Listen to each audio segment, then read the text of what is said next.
जय श्री कृष्ण। राधे राधे। आज हम सुनेंगे सावन मास कथा के तीसरे अध्याय की कथा। बोलिए शंकर भगवान की जय हो, पार्वती माता की जय हो।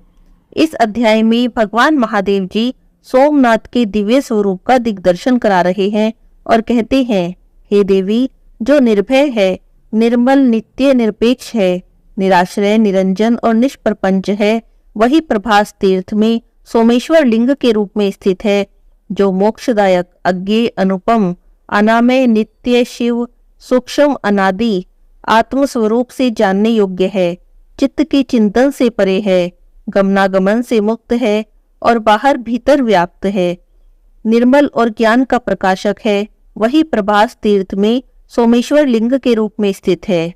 स्पंदन रहित, महात्मा, लक्षण रहित, वाक, प्रपंच आदि से शून्य है, शिव, ज्ञान और ज्ञेय की दृष्टि में स्थित है, वही सोमनाथ लिंग के रूप में स्थित है। प्रभास क्षेत्र में शिवलिंग रूपी सोमनाथ को शब्द, ब्रह्मा में शांत, अशांत, सबसे दूर, सबके ध्यान में स्थित, अनादि, अच्युत, दिव्य, भाव भक्ति से जानने योग्य, योग क्रिया से मुक्त, मृत्युंजय, देवातिदेव, महादेव, पंचमुख, वृषभ्रज, हृदय कमल के मध्य कोश में विराजमान, शून्य रूप और निरंजन जानो, जो परात्पर देव, हंस और नाद कहे गए हैं, वे ही इस प्रभास क्षेत्र में स्वयं विराजमान रहते हैं। हे देवी, अपने इस आदि स्वरूप को मैंने योग बल से जाना है और स्वयं ही इसका निरूपण किया है। ये सोमनाथ पूर्वाहन काल में ऋग्वेद में स्थित होते हैं, मध्याह्न काल में यजुर्वेद के भीतर इनकी स्थिति होती है, अपराह्न काल में सामवेद में और संध्या के समय अथर्ववेद में ये विराजमान होते हैं।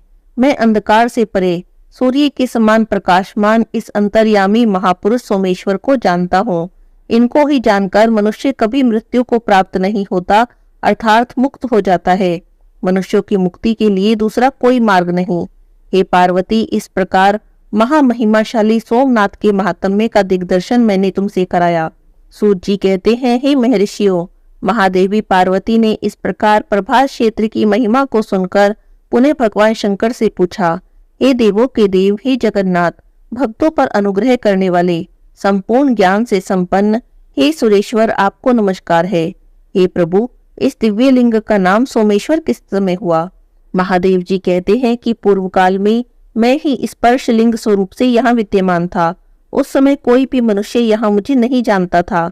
जब प्रलय के बाद महाकल्प प्रारंभ होता है और ब्रह्मा का भी लय होकर नूतन ब्रह्मा की सृष्टि होती है, उस समय मेरे इस दिव्य लिंग का नाम भी बदलकर दूसरा हो जाता है।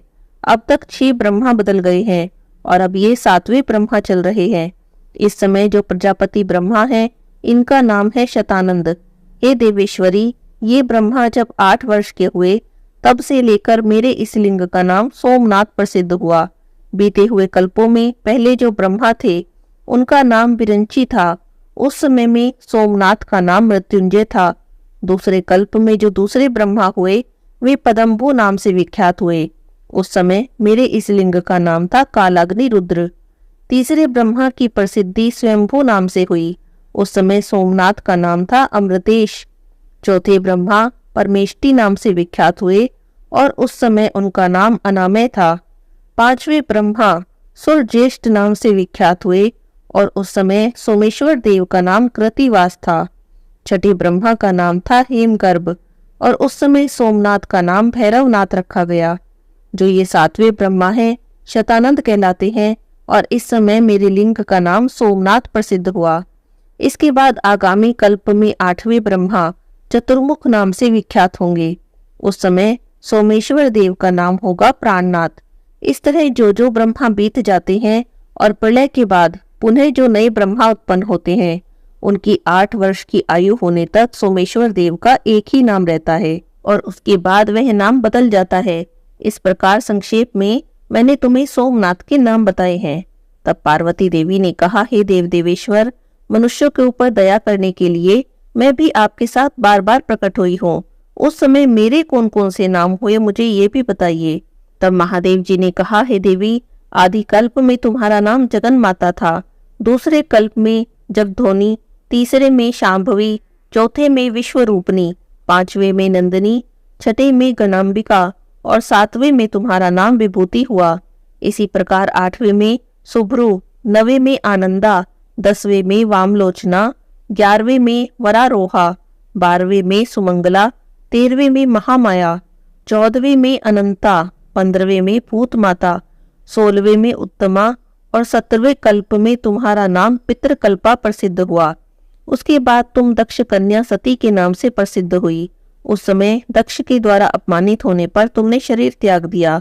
उसके बाद वराह कल्प आने पर पुनः हिमवान ने तुम्हारी आराधना करके तुम्हें पुत्री रूप में प्राप्त किया।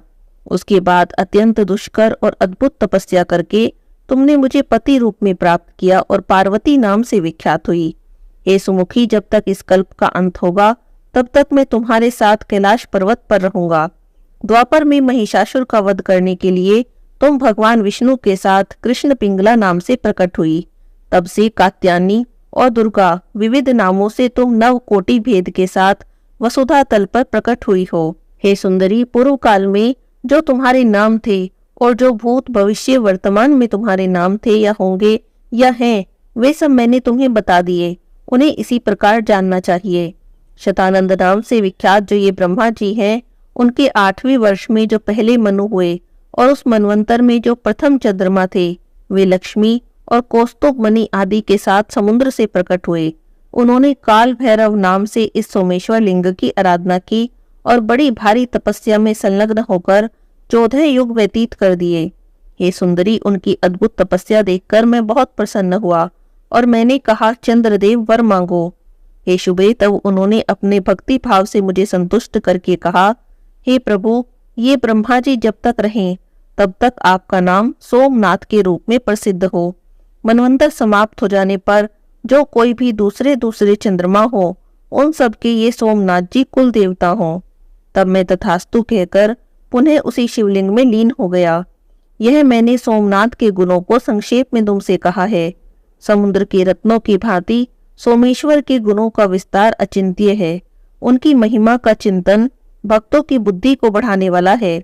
मदमोहित मूढ़ मानव उनके स्वरूप को नहीं देख पाते हैं। पार्वती देवी ने पूछा, हे भगवान, जिस तेजोमय लिंग का ऐसा महात्म्य है, उनकी इस प्रभास क्षेत्र में स्थिति कहाँ है? महादेव जी ने कहा, हे देवी सुनो, वज्रणी नदी के पूर्व न्यंकुमती नदी तक 4 योजन चौड़ा और 5 योजन लंबा मेरा गर्भगृह है। इसको मैं कभी नहीं छोड़ता। पश्चिम दिशा के समुद्र के समीप कृतस्मर के आगे 100 धनुष की दूरी पर मेरा महाप्रभावशाली स्वयंभू लिंग स्थित है। उसमें साक्षात परमेश्वर भगवान शंकर रूप में निवास करता हूँ। इसी के बीच में सोमेश्वर के समीप चारों ओर 14 भागों में 200 धनुष की गोलाकार कर्णिका है, जो मुझे बहुत प्रिय है। उसमें जो भी प्राणी निवास करते हैं, वे सभी पातकों से शुद्ध हो जाते हैं और मेरे लोक में जाते हैं। जो मनुष्य सैकड़ों विघ्नों से घिरकर या बंधकर भी प्रतिज्ञा पूर्वक जीवन भर इस क्षेत्र में निवास करता है, वह उस परम धाम में जाता है जहां जाकर कोई भी शोक नहीं करता। जो प्रभास क्षेत्र में मरता है, वह यमलोक में नहीं जाता। भयंकर कलिकाल का आगमन जानकर मैंने यहाँ रक्षा के लिए विघ्नराज गणेश जी को स्थापित किया है।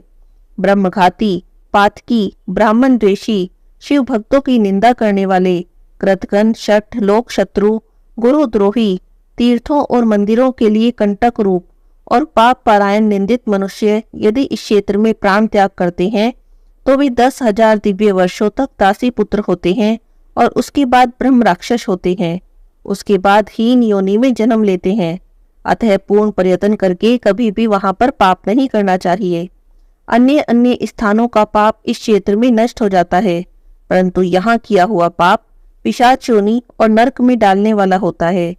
जो भी मनुष्य अपने चित्त को एकाग्र और संयत रखकर, इंद्रियों को वश में रखकर मेरा ध्यान करते हुए यहाँ पर शत्र रुद्रीय का जाप करते हैं, वे सिद्ध हो जाते हैं। यदि कोई मनुष्य उत्तम प्रभास क्षेत्र को जाए तो उसे ऐसा प्रयत्न करना चाहिए कि जिससे वह वहां से फिर बाहर ही न जाए। भूलोक में जो लिंग है, उन सब में सोमनाथ मुझे विशेष प्रिय है। हे देवी, इस दिव्य लिंग में जो गुण हैं, वे बस मुझे ही ज्ञात हैं। उन्हें केवल मैं ही जानता हूँ, दूसरा कोई इस प्रकार भी नहीं जानता। किसी समय न ब्रह्मा थे, न भूमि थी, न सूर्य थे और न ही ये संपूर्ण जगत था। उस समय ब्रह्मा जी के प्रलय काल में यह दिव्यलिंग भवानी वृत्ति का आश्रय लेकर, अर्थात भविष्य में मुझे यहाँ प्रकट होना है ऐसी भावना रखकर इस स्थान की स्वयं रक्षा करता रहा। प्रभास में निवास करने वाले वे मानव धन्य हैं जो संसार का भय दूर करने वाले मुझ भगवान सोमनाथ का दर्शन करते हैं। हे देवी, जो मनुष्य शुद्ध चित्त होकर सोमनाथ का स्मरण करते हैं उनके सभी पापों का नाश हो जाता है। यह पवित्र क्षेत्र मुझे सदा प्रिय है। हे पार्वती, देव मनुष्य सभी लोग तभी तक संसार में भ्रमण करते हैं जब तक मेरे स्वरूप भूत सोमनाथ को नहीं प्राप्त होते। यह प्रभास क्षेत्र मोक्ष धाम कहा गया है। इस प्रकार मैंने तुम्हारी जानकारी के लिए सोमनाथ के महान भाव का वर्णन कर दिया। जो मनुष्य सदा ही इसका पाठ करते हैं वे मुझ चंद्रमौली शिव के धाम में जाते हैं।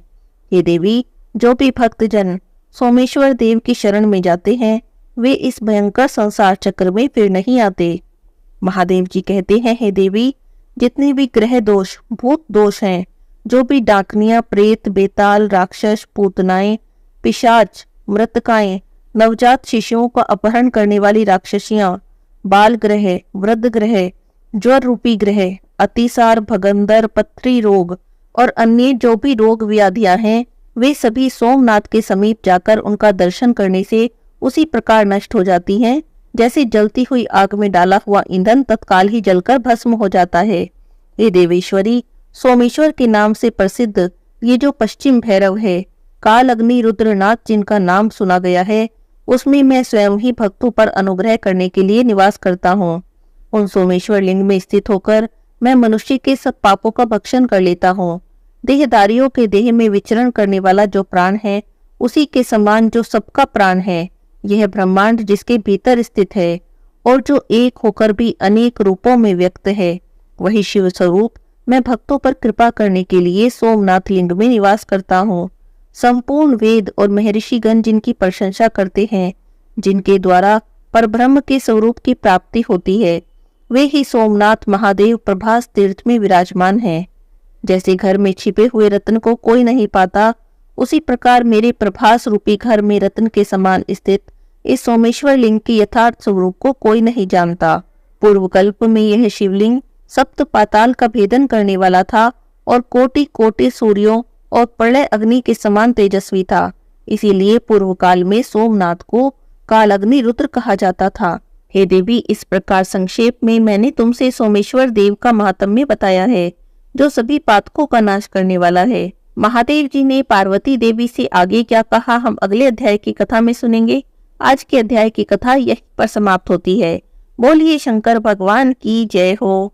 पूर्व काल की बात है, नर्मदा के रमणीय तट पर नरमपुर नाम का एक नगर था और उसी नगर में विश्वानर नाम के एक मुनि निवास करते थे।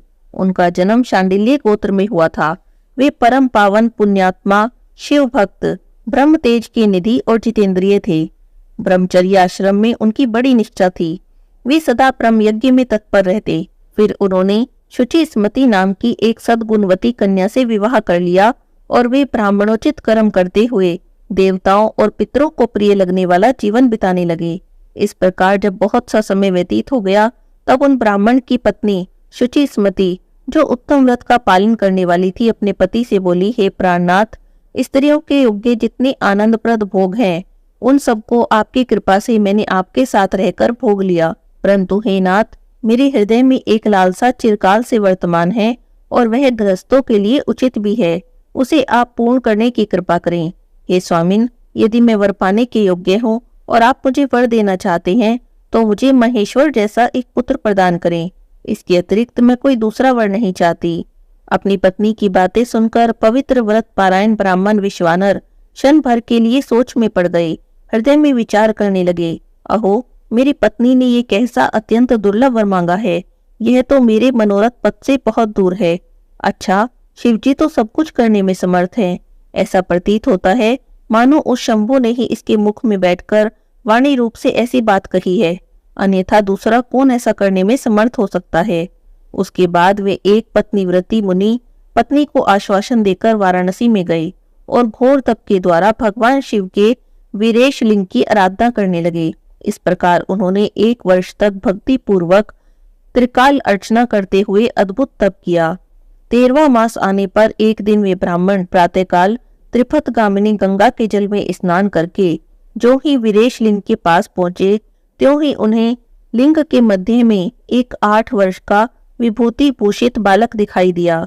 उस नग्न शिशु के नेत्र कानों तक फैले हुए थे, होठों पर गहरी लालिमा छाई हुई थी, मस्तक पर पीले रंग की सुंदर जटा थी और मुख पर हंसी खेल रही थी। वह चिता भस्म को धारण किए हुए था और अपनी लीला से हंसता हुआ श्रुति सूक्तों का पाठ कर रहा था।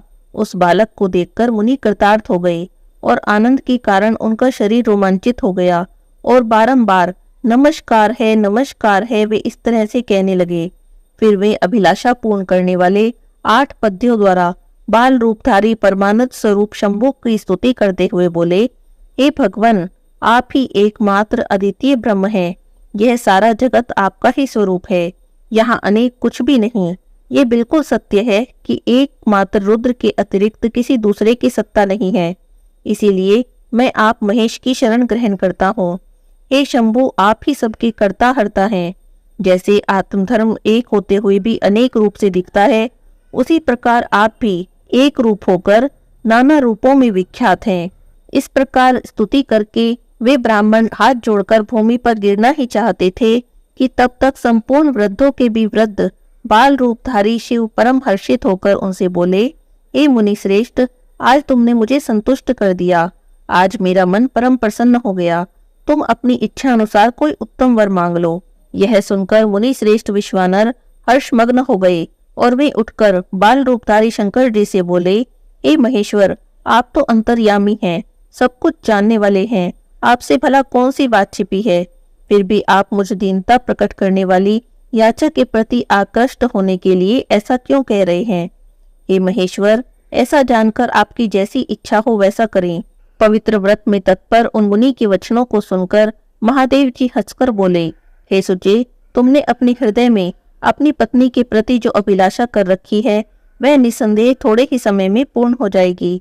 हे महामते, मैं शुचि स्मृति के गर्भ से तुम्हारा पुत्र होकर प्रकट होऊंगा। मेरा नाम ग्रहपति होगा। मैं परम पावन और सभी देवताओं के लिए प्रिय होऊंगा।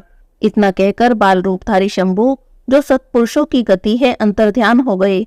तब विश्वानर भी प्रसन्न मन से अपने घर की ओर लौट गए। घर आकर उन ब्राह्मण ने बड़े हर्ष के साथ अपनी पत्नी से सारा वृतांत सुनाया।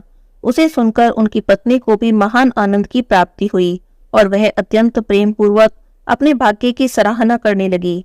समय आने पर ब्राह्मण द्वारा विधि पूर्वक गर्भाधान कर्म संपन्न किए जाने पर वह नारी गर्भवती हुई। उसके बाद ताराओं के अनुकूल होने पर जब बृहस्पति केंद्रवर्ती हुए, शुभ ग्रहों का योग आया, तब शुभ लग्न में भगवान शंकर, जिनके मुख की कांति पूर्णिमा के चंद्रमा के समान है और जो अरिष्ट रूपी दीपक को बुझाने वाले समस्त अरिष्टों के विनाशक हैं, भूर भुव स्वः, तीनों लोकों के निवासियों को सब तरह से सुख देने वाले हैं, शुचि स्मृति के गर्भ से पुत्र रूप में प्रकट हुए। उस समय चारों ओर काली घटा उमड़ आई। वे घनघोर बालक उत्तम गंध वाले पुष्प समूहों की वर्षा करने लगे। देवताओं की दुदुम्बियां बजने लगी। चारों दिशाएं निर्मल हो गई। प्राणियों के मन के साथ साथ सरिताओं का जल भी निर्मल हो गया। प्राणियों की वाणी सर्वथा कल्याणमयी और प्रिय भाषणी हो गई। संपूर्ण प्रसिद्ध ऋषि मुनि, देवता, यक्ष, किन्नर, विद्याधर मंगल द्रव्य ले लेकर आए।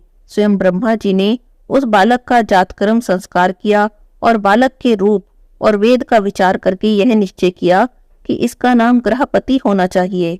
फिर 11वें दिन उन्होंने नामकरण की विधि के अनुसार वेद मंत्रों का उच्चारण करते हुए ग्रहपति ऐसा नामकरण किया। उसके बाद सबके पितामह ब्रह्मा जी चारों वेदों में कथित आशीर्वादात्मक मंत्रों के द्वारा अभिनंदन करके हंस पर आरूढ़ होकर अपने लोक में चले गए। उसके बाद शंकर जी भी लौकिकी गति का आश्रय लेकर बालक की उचित रक्षा का विधान करके अपने वाहन पर चढ़कर अपने धाम को पधार गए। इसी तरह सभी देवी देवता, ऋषि मुनि सभी प्रशंसा करते हुए अपने अपने स्थानों को गए। ब्राह्मण देवता ने यथासंभव सब संस्कार करते हुए बालक को विद्याध्ययन कराया। उसके बाद नवा वर्ष आने पर माता पिता की सेवा में तत्पर रहने वाले ग्रहपति को देखने के लिए नारद जी वहां पर आए। तब उस बालक ने माता पिता के सहित नारद जी को प्रणाम किया। फिर नारद जी ने बालक की हस्तरेखा, जिह्वा, तालु आदि देखकर कहा, हे मुनिवर, मैं तुम्हारे पुत्र के लक्षणों का वर्णन करता हूँ, तुम आदर पूर्वक सुनो। तुम्हारा यह पुत्र परम भाग्यवान है। इसके संपूर्ण अंगों के लक्षण शुभ हैं, परंतु इसके सर्वगुण संपन्न, संपूर्ण शुभ लक्षणों से समन्वित और चंद्रमा के समान संपूर्ण निर्मल कलाओं से सुशोभित होने पर भी विधाता ही इसकी रक्षा करें। इसके लिए सब तरह के उपाय द्वारा इस शिशु की रक्षा करनी चाहिए, क्योंकि विधाता के विपरीत होने पर गुण भी दोष हो जाते हैं। मुझे शंका है कि इसके 12वें वर्ष में आने पर इस पर बिजली अथवा अग्नि के द्वारा विघ्न आएगा। और ऐसा कहकर नारद जी जैसे आए थे वैसे ही देवलोक को चले गए। नारद जी का कथन सुनकर पत्नी सहित मुनिवर ने समझ लिया, यह तो बड़ा भयंकर वज्रपात हुआ है। फिर तो वे हाय मैं मरा ऐसा कहकर छाती पीटने लगे। पुत्र शोक से व्याकुल होकर गहरी मूर्छा के वशीभूत हो गए। उनकी पत्नी भी दुख से पीड़ित हो अत्यंत ऊंचे स्वर में हाहाकार करती हुई रोने लगी। उन्हें इस प्रकार रोता देखकर गृहपति ने कहा, माताजी पिताजी बताइए, आप लोगों के रोने का क्या कारण है? किस लिए आप फूट फूट कर रो रहे हैं? कहाँ से ऐसा भय आप लोगों को प्राप्त हुआ? आपके आशीर्वाद से मैं अपने शरीर की रक्षा कर सकता हूँ, मुझ पर काल भी अपना प्रभाव नहीं डाल सकता। फिर उस तुच्छ चंचल और अल्प बल वाली मृत्यु की तो बात ही क्या है।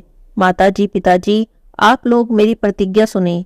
यदि मैं आप लोगों का पुत्र हूँ तो ऐसा प्रयत्न करूंगा जिससे मृत्यु भी भयभीत हो जाएगी। मैं सत्पुरुषों को सब कुछ देने वाले सर्वज्ञ मृत्युंजय की भली भांति आराधना करके महाकाल को भी जीत लूंगा। ये मैं आपसे बिल्कुल सत्य कह रहा हूँ। तब वे द्विज दंपत्ति जो शोक से संतप्त हो रहे थे, गृहपति के ऐसे वचन सुनकर जो अकाल में हुई अमृत की घनघोर वृष्टि के समान थी, संताप रहित होकर कहने लगे, बेटा तुम शिवजी की शरण में जाओ, जो ब्रह्मा आदि के भी कर्ता, मेघ वाहन, अपनी महिमा से कभी च्युत न होने वाले हैं और विश्व की रक्षा मणि हैं। माता पिता की आज्ञा प्राप्त कर गृहपति ने उनके चरणों में प्रणाम किया। उनकी प्रदक्षिणा करके उन्हें बहुत तरह से आश्वासन देकर वे वहां से चल पड़े और काशीपुरी में जा पहुंचे, जो ब्रह्मा और नारायण आदि देवों के लिए भी महाप्रलय के संताप का विनाश करने वाली है। विश्वनाथ जी के द्वारा सुरक्षित है। कंठ प्रदेश में हार की तरह पड़ी हुई गंगा से सुशोभित और विचित्र गुणशालिनी हर पत्नी गिरजा से विभूषित है। वहां पहुंचकर वे पहले मणिकर्णिका पर गए। वहां उन्होंने विधि पूर्वक स्नान करके भगवान विश्वनाथ का दर्शन किया। फिर बुद्धिमान गृहपति ने परमानंद मग्न हो त्रिलोकी के प्राणियों की रक्षा करने वाले भगवान शिव को प्रणाम किया। उस समय उनकी अंजलि बंधी थी, सिर झुका हुआ था। वे बारंबार शिवलिंग की ओर देखकर हृदय में हर्षित हो रहे थे और ये सोच रहे थे कि यह लिंग निसंदेह स्पष्ट रूप से आनंद कंद है। तब वे कहने लगे, अहो आज मुझे जो सर्वव्यापी श्रीमान विश्वनाथ जी का दर्शन हुआ, इसीलिए इस चराचर त्रिलोकी में मुझसे बढ़कर धन्यवाद का पात्र दूसरा कोई नहीं। जान पड़ता है मेरा भाग्योदय होने से ही उन दिनों में महर्षि नारद ने आकर वैसी बात कही जिसके कारण आज मैं कृतकृत्य हो रहा हूँ। इस प्रकार गृहपति ने शुभ दिन में सर्वहितकारी शिवलिंग की स्थापना की और पवित्र गंगा जल से भरे हुए 108 कलश के द्वारा शिवजी को स्नान कराकर ऐसे घोर नियमों को स्वीकार किया जो अकृतात्मा पुरुष के लिए भी दुष्कर थे। इस प्रकार एकमात्र शिव में मन लगाकर शिवजी की तपस्या करते हुए गृहपति की आयु का 1 वर्ष व्यतीत हो गया। तब जन्म से 12वां वर्ष आने पर नारद जी के कहे हुए उस वचन को सत्य सा करते हुए वज्रधारी इंद्र उनके पास आए और बोले, विप्रवर मैं इंद्र हूँ, तुम्हारे शुभ व्रत से प्रसन्न होकर यहाँ पर आया हूँ। तुम वरदान मांगो, मैं तुम्हारी मनोकामना पूर्ण करूंगा। तब गृहपति ने कहा, मैं जानता हूँ कि आप इंद्र हैं, परंतु मैं आपसे वर याचना नहीं करना चाहता। मेरे वरदायक तो शंकर जी ही होंगे। तब इंद्र ने कहा, बालक शंकर मुझसे भिन्न थोड़े ही है। अरे मैं देवराज हूँ, तुम अपनी मूर्खता का त्याग करो और मुझसे वरदान मांग लो, देर मत करो। गृहपति ने कहा, हे देव, आप अहिल्या का सत्यत्व नष्ट करने वाले दुराचारी पर्वत शत्रु ही है ना। आप जाइए, क्योंकि मैं पशुपति के अतिरिक्त किसी अन्य देव के सामने प्रार्थना नहीं करना चाहता। गृहपति के वचन सुनकर इंद्र के नेत्र क्रोध से लाल हो गए। वे अपने भयंकर वज्र को उठाकर उस बालक को डराने धमकाने लगे। तब बिजली की ज्वालाओं से व्याप्त उस वज्र को देखकर गृहपति को नारद जी के वाक्य स्मरण हो गए। फिर तो वे भय से व्याकुल होकर मूर्छित हो गए। उसके बाद अज्ञान अंधकार को दूर भगाने वाले गौरीपति शंभु वहां प्रकट हुए और अपने हाथों के स्पर्श से उसे जीवन दान देते हुए बोले, उठो, तुम्हारा कल्याण हो। तब रात्रि के समय मुदे हुए कमल की तरह उसके नेत्र कमल खुल गए और उसने उठकर अपने सामने सैकड़ों सूर्यों से भी अधिक प्रकाशमान शंभु को उपस्थित देखा। उन्हें देखकर गृहपति ने समझा ये तो महादेव ही हैं। हर्ष के मारे उसके नेत्रों से आंसू आ गए, गला रुंध गया, शरीर रोमांचित हो गया और वे क्षण भर तक अपने आप को भूलकर चित्रकूट और त्रिपुत्रक पर्वत की भांति निश्चल खड़े रह गए। जब वे स्तुति करने, नमस्कार करने अथवा कुछ भी कहने में समर्थ न हुए, तब भगवान शिव ने कहा, गृहपति, जान पड़ता है तुम इंद्र से डर गए हो। तुम भयभीत न हो, क्योंकि मेरे भक्त पर इंद्र और वज्र की कौन कहे, यमराज भी अपना प्रभाव नहीं डालता। यह तो मैंने तुम्हारी परीक्षा ली और मैंने ही तुम्हें इंद्र रूप में आकर डराया है। हे भद्र, अब मैं तुम्हें वरदान देता हूँ, आज से तुम अग्नि पद के भागी होगे। तुम सभी देवताओं के लिए वरदाता बनोगे। हे अग्नि, तुम सभी प्राणियों के अंदर जठर अग्नि रूप में विचरण करोगे। तुम्हें दिक्पाल रूप से धर्मराज और इंद्र के मध्य में राज्य की प्राप्ति होगी। तुम्हारे द्वारा स्थापित यह शिवलिंग तुम्हारे नाम पर अग्निश्वर के नाम से प्रसिद्ध होगा और यह सब प्रकार के तेजों की वृद्धि करने वाला होगा। जो लोग इस अग्निश्वर लिंग के भक्त होंगे, उन्हें बिजली और अग्नि का कभी भी भय नहीं रहेगा। अग्निमांद नाम का रोग नहीं होगा और न ही उनकी अकाल मृत्यु होगी। काशीपुरी में स्थित संपूर्ण समृद्धियों के प्रदाता अग्निश्वर की भली भांति अर्चना करने वाला भक्त यदि प्रारब्धवश किसी स्थान में मृत्यु को भी प्राप्त हो जाता है, तो भी वह वहनी लोक में प्रतिष्ठ होगा। इस प्रकार शिवजी ने गृहपति के बंधुओं को बुलाकर उसके माता पिता के सामने उसका अग्नि का दिक्पति पद पर अभिषेक कर दिया और स्वयं उसी लिंग में समा गए। इस प्रकार परमात्मा शंकर की गृहपति नाम के अग्नि अवतार का, जो दुष्टों को पीड़ित करने वाला है, वर्णन किया गया है। जो कोई भी भगवान शंकर की इस दिव्य कथा को पढ़ता है, सुनता है अथवा दूसरों को सुनाता है, उसके सभी पातक नष्ट हो जाते हैं। बोलिए शंकर भगवान की जय हो, पार्वती माता की जय हो।